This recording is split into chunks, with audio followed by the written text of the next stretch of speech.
नाव होतं. एक महादेवाचं मंदिर होतं त्या बी गावात, पर पिंडदारात नंदी गाभारात.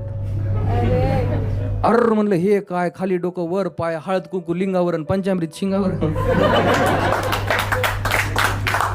गावकऱ्याचं वागणं मला काय पटलं नाही. साला एवढा अपमान देवाचा एक बिगर पेटलं नाही.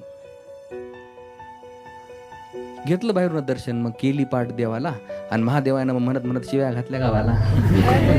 मंदिराच्या दारातून एक पायवाटीचं वळण दिसलं. बघू म्हणलं आज जाऊन गाव नेमकं हाय तरी कसलं.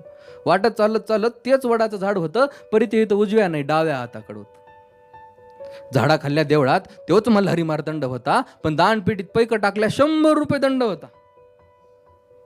म्हणलं दंडच करायचा होता तर दानपेटीचं काम काय है ना. म्हणलं दंडच करायचा होता तर दानपेटीचं काम काय. तेव्हा समजलं आपण फक्त चिठ्ठी लिवायची, दान द्यायचं काम देवाचं आहे.